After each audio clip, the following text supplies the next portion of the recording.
Hello and welcome to the Superintendent's Perspective. I am Mario Salinas, Superintendent.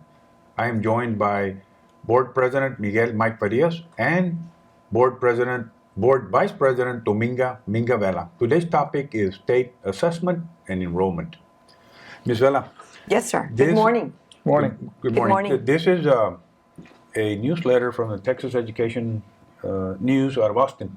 Mm-hmm. In here, there's a quote by Mike Morath, the Commissioner of Education. He's talking about, and let me just quote it. Morath said he expects it will take students across all grade levels, across the board, 4 to 5 years to make up for the learning losses as a result of the pandemic. He says, I want everyone to know that the recovery of learning loss as a result of the COVID, according to his research, and he cites all kinds of data, it's not going to be a 1 or 2 year process. It may take us 2, maybe even 3 to 4 years as a result of the pandemic. And that's that's hard to hear as an educator, and as our teachers hear that, our administrators and our parents hear that. But it's also good to know that that is research and that is data. So as a district, we've always looked at our data and looked at our research, but that's a good starting plan. And it's a good plan for us to develop an action plan as a district so that we can know what we're going into and what are the challenges that we're going to be facing as we enter the classrooms. And one good thing, there's many positive things. I know that comes across as negative and really hard, but we have safe schools. We have safe schools that kids can come and learn. The vaccination process has already gone. The numbers are so low. Even though the light at the end of the tunnel is getting brighter and brighter, we're still taking every precaution necessary with masks, with plexiglass, with shields, with sanitizer at our schools. We're still practicing the safe distance. All of those things are still in place. Even though the numbers are going down, we're still being very, very aggressive in keeping a safe environment. And with that safe environment, the kids can come back to school, because we all know that there's nothing like face-to-face learning. And there's nothing like being in school with your friends and your teachers. And that's going to be a major step in meeting these challenges, in having a safe environment for these children to come back and learn, and the teachers also. So we are way ahead of the game when it comes to providing a safe environment along with the vaccinations. The beautiful thing about it is that all our teachers that wanted to be vaccinated have been vaccinated 100%. In a very, very near future, 100% of all our seniors will be vaccinated that want to be vaccinated. So we're meeting these challenges by creating a safe environment.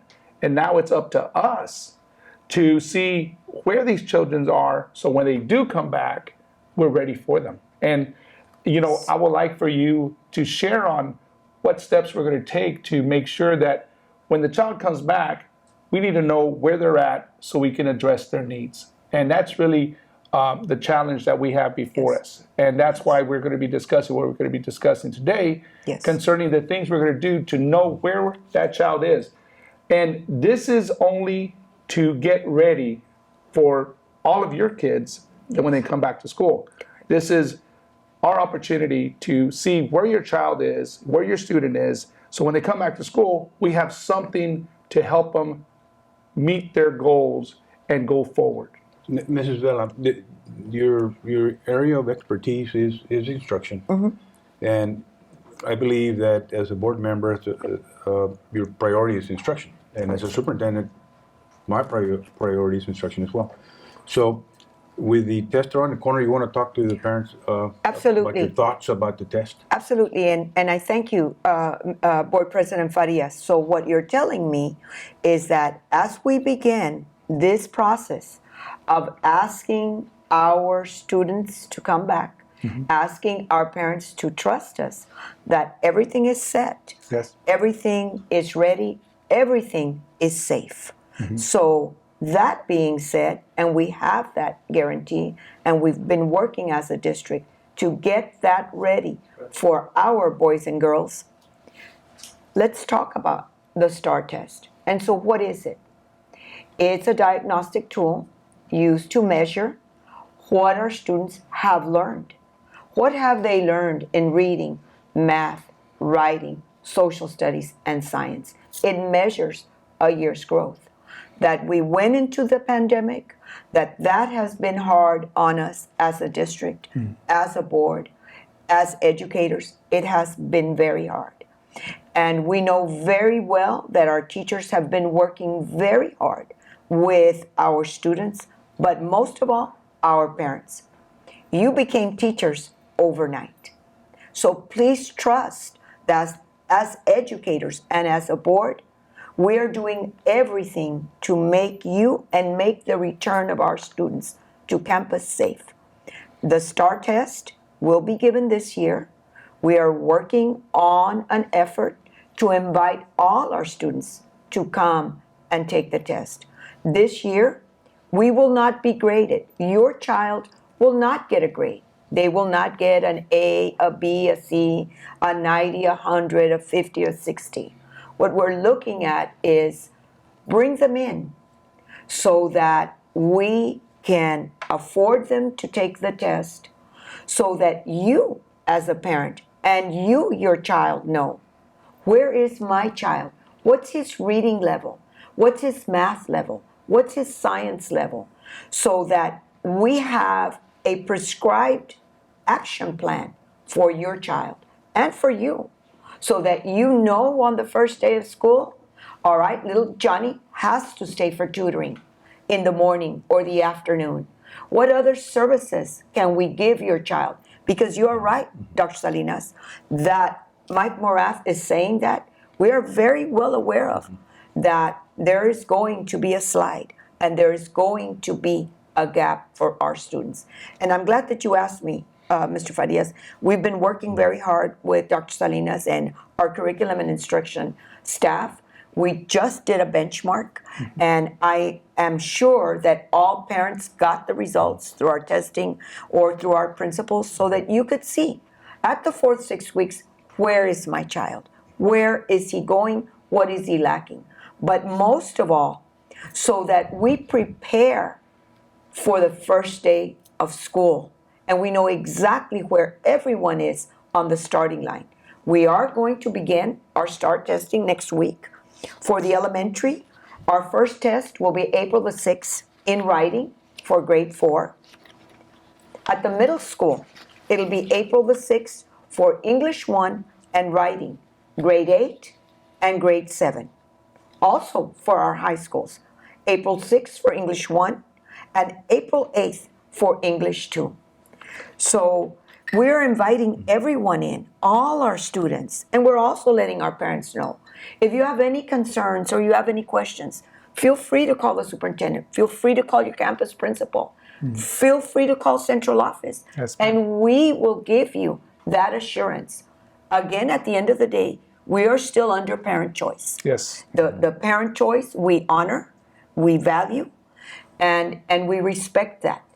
But we also want you to feel comfortable in that it's safe Yes. to bring your student back. We have also, as a district, extended, in some cases, the testing window. So if you're still feeling leery and you're still saying, you know, on that date, I don't think I want to send it. And the next day, you may say, you know what, I want to send my child.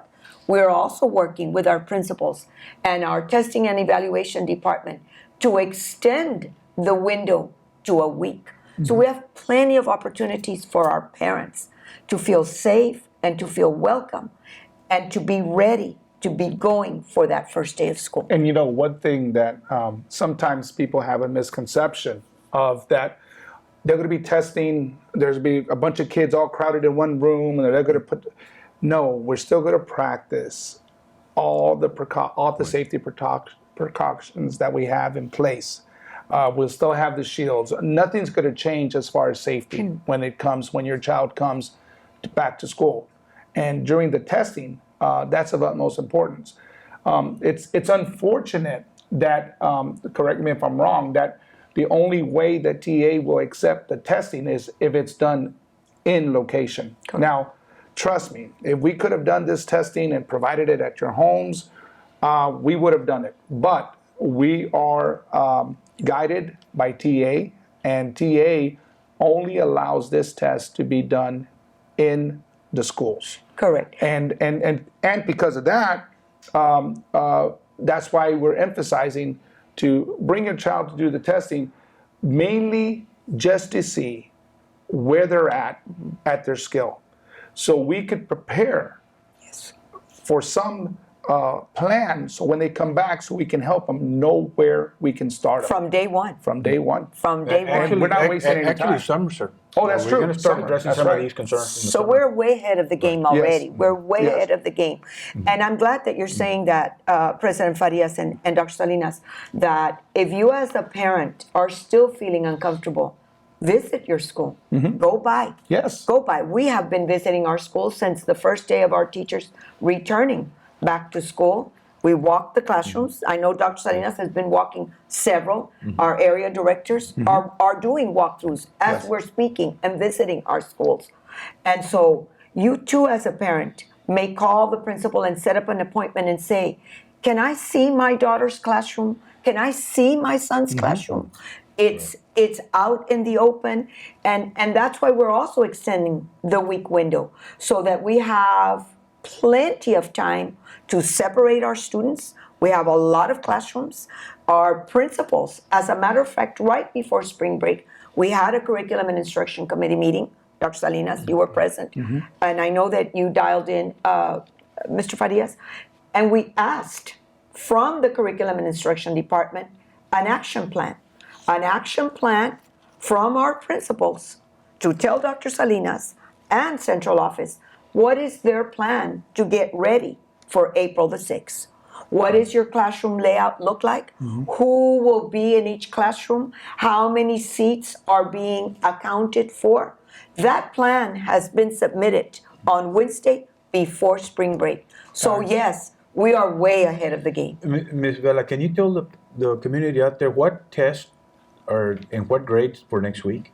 Yes, for next week, we will have writing for 4th grade on April 6th, and we will have English 1 for grade 8, writing April 6th for grade 7, April 6th for grades 9 through 12, English 1, April 8th, English 2, grades 9 through 12 for our high schools. Now, let me say this to the community, especially the parents have a choice. Do they want to take this test or not? Correct. We encourage our parents, as we've been saying, because it's diagnostic for us to determine the degree of learning loss. All children experience learning loss, 100%. Correct. Some more than others. So that's why we want to encourage our parents to do that.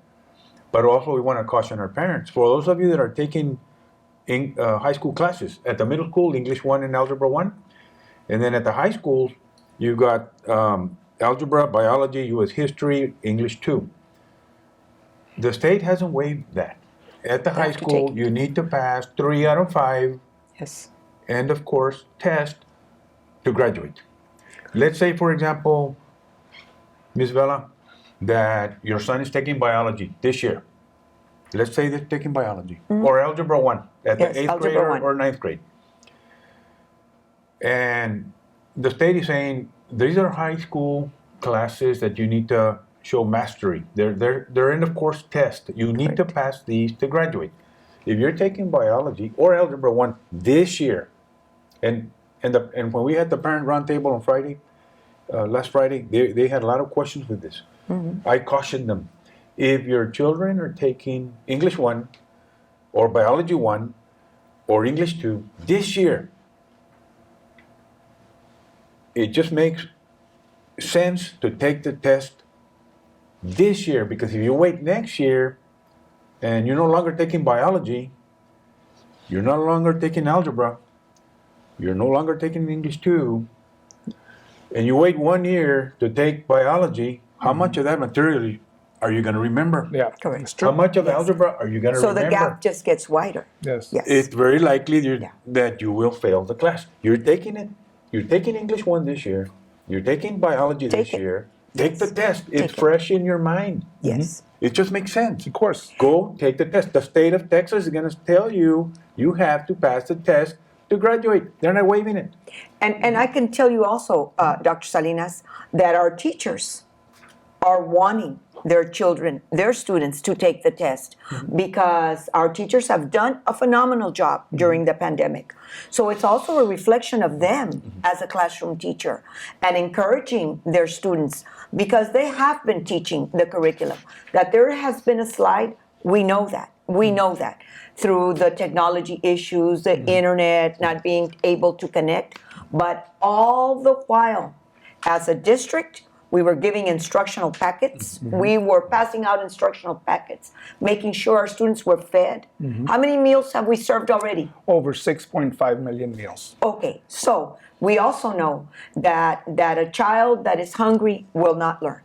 That's true. But we also know that we as a district have met them at every level to address so that all their needs would be in place so that learning could happen.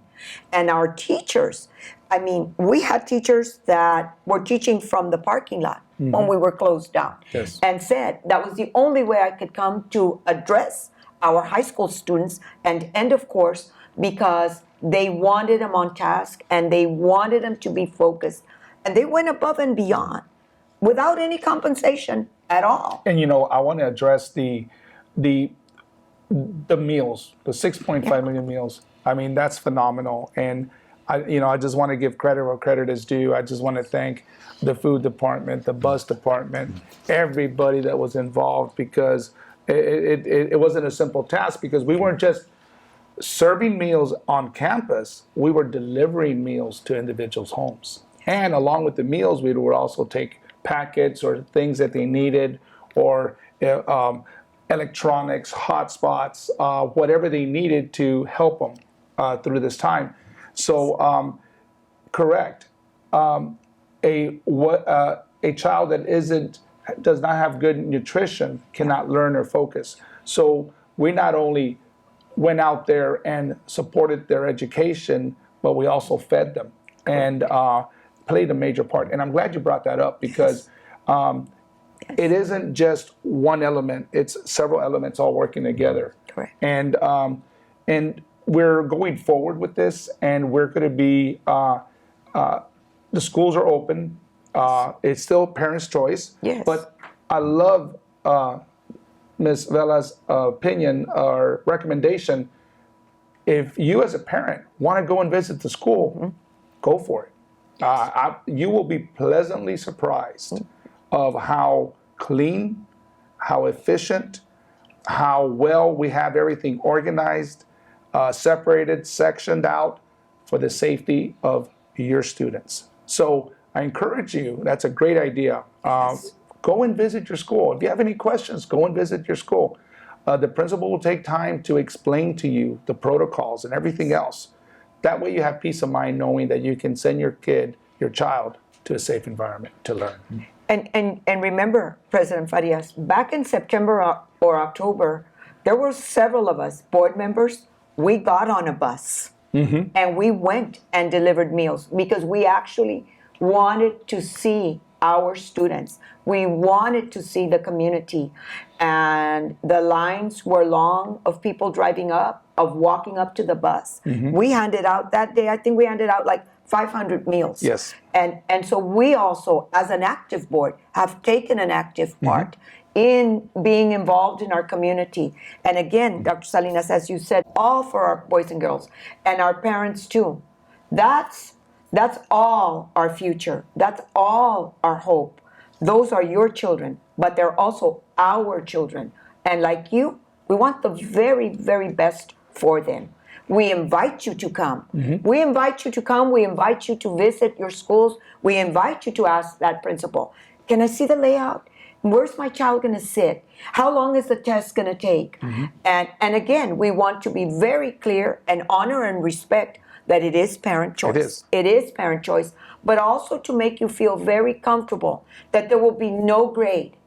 Do not worry about that. Do not stress our students. Do not stress them. Do not say, this is for a grade. You're not going to pass.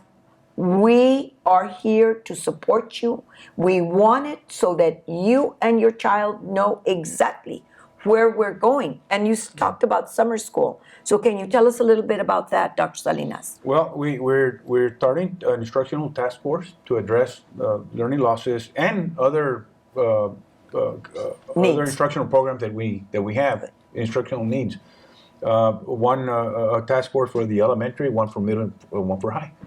The three groups have different needs. Yes. So we encourage parents to take interest in sending children to summer school, either to camps, to Yes. remediation, to interventions.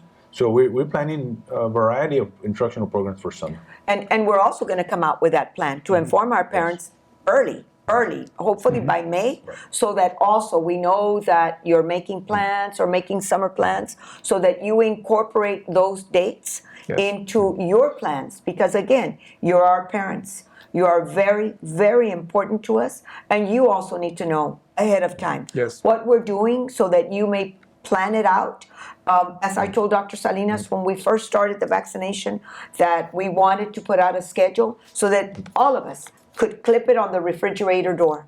Because that's the first thing we see when we get up, and that's the last thing, well, I'm visiting the refrigerator right before I go to sleep, and that's the last thing we see. So that you, our parents, and our community know way ahead our plans. Yes. And we're open and transparent, but also keeping you informed every single week of what's going on. And before we move off to the next topic, I do want to say regarding the summer programs, we want to have programs to bridge to bridge fifth graders going to 6th.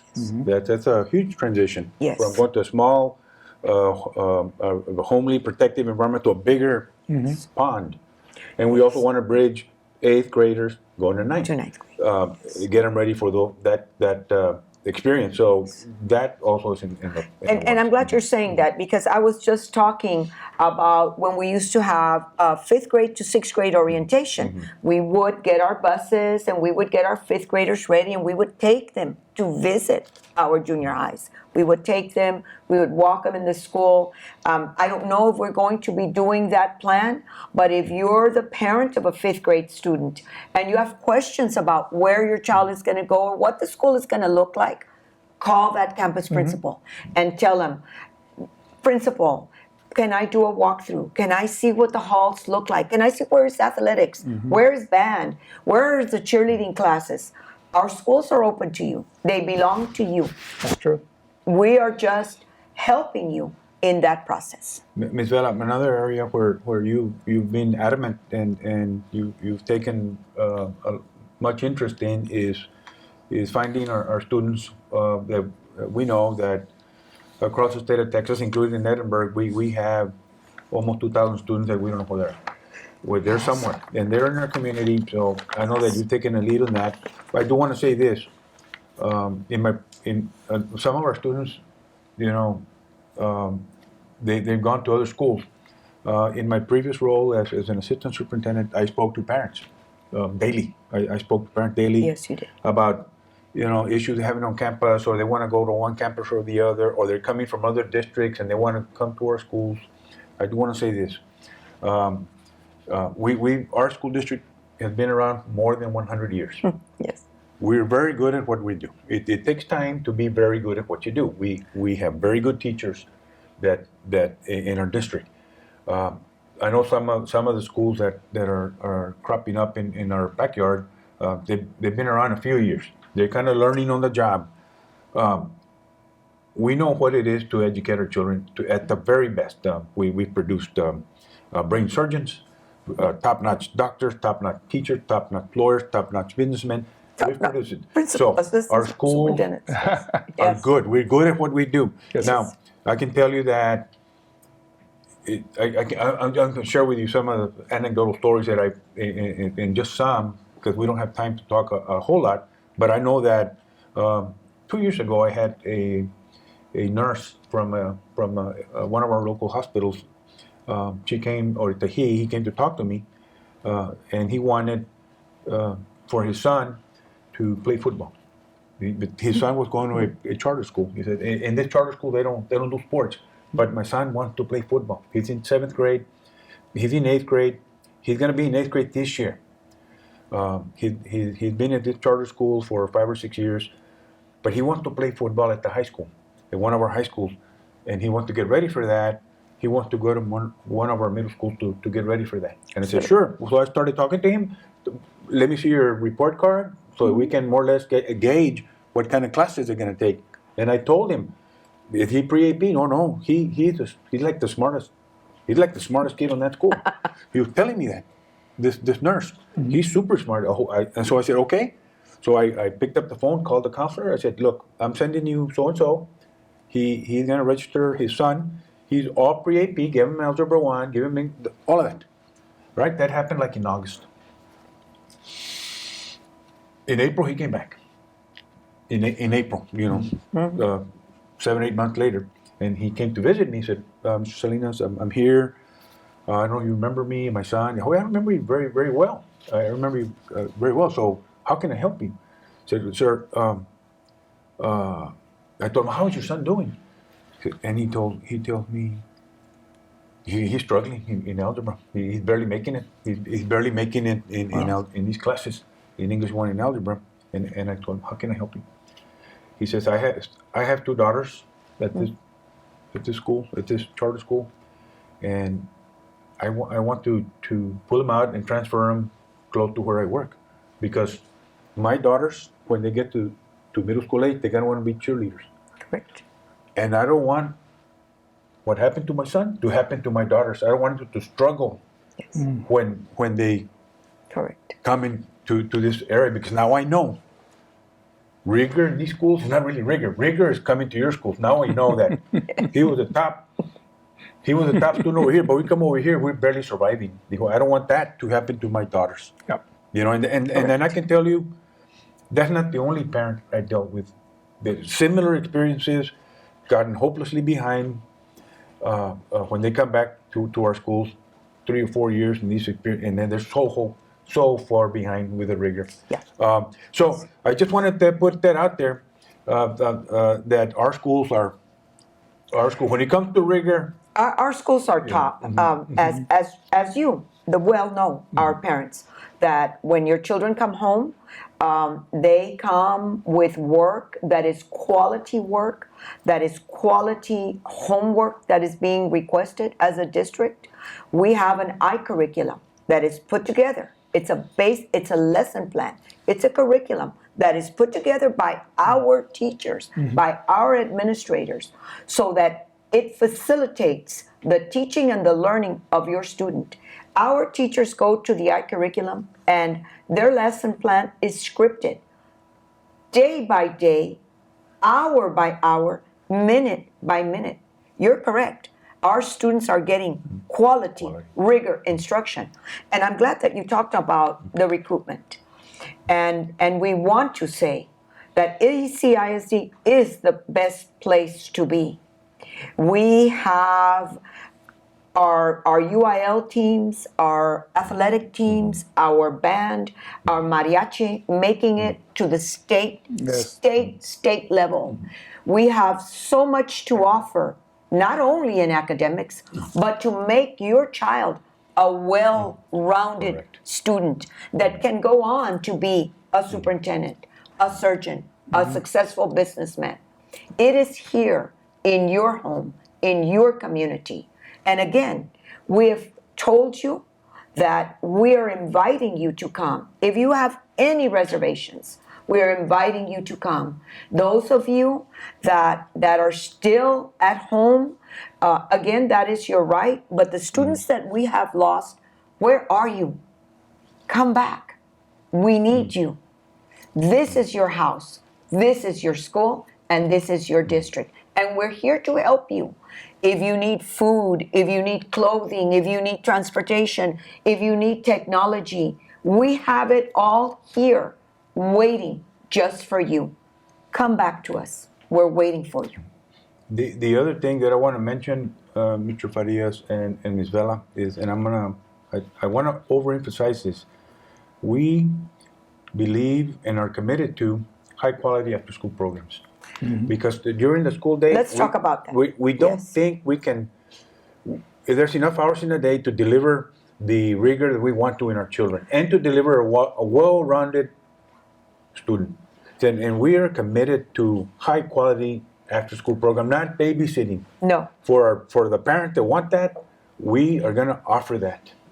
And I'm glad to hear that, because that has been a constant question from our community and from our parents. Why can't my child qualify for morning tutoring? Why can't my child qualify for after school tutoring?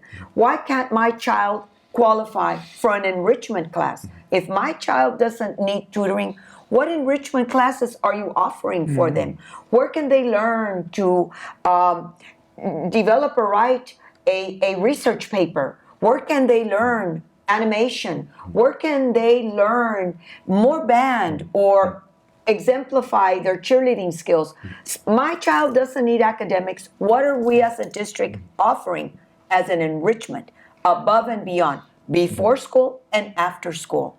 We need to do that as a district. And I think that that's part of your goals this year, to emphasize to our principals that we're all on board on this with you, Dr. Salinas, with us as a board, with you, our parents, and the community, that things are going to be different this year. Yes, they are. Yes, We're they are. committed. Very different. Yes. We're committed to providing a high quality educational experience. We're Yes. committed, and that includes high quality after school educational programs. Before we close, I also want to say we are an open enrollment school Good. for out there, for those of you that, let's say you live in Westlaco and you work at the university You're good. and you want to bring your children to our school, we welcome them, and there's Yes. applications for that. I also want to remind our parents, the community out there, if you have 4-year-olds out there, we have full day, high quality pre-K programs, full day. And even if you wish to, if you work till 5 and you don't have a babysitting services or daycare, we have after school programs We for will those have. in the community, for those parents that work till 5 or 5:30, and Absolutely. you don't have to worry. The children are going to be still learning music, computer science, robotics, UIL, on and on and on. Correct. I want to remind the community out there that we do offer that. And I'm Dr. glad to hear that. That's a brand new point, Yes. new goals. And the beautiful thing about this, the 4-year-old program, that's all you need to qualify. That's it. 4-year-old by September. September 1, 1st. 4-year-old, September bring them 1st. over. September Yes. 1st. That's the only qualification that you need September to bring your child to ECAISD. That's Correct. the only qualification, and that's open to everyone. Yes. And our Everyone. schools are open, and they're Yes. ready, and they're They're ready. safe. Yes, ma'am. They're safe. Yes, ma'am. Before we close, I want to remind our parents, no classes tomorrow, Good Friday, and we resume Monday, April 5. Thank you for joining us in the Superintendent's Perspective. Stay safe and stay healthy. Thank you. Thank you.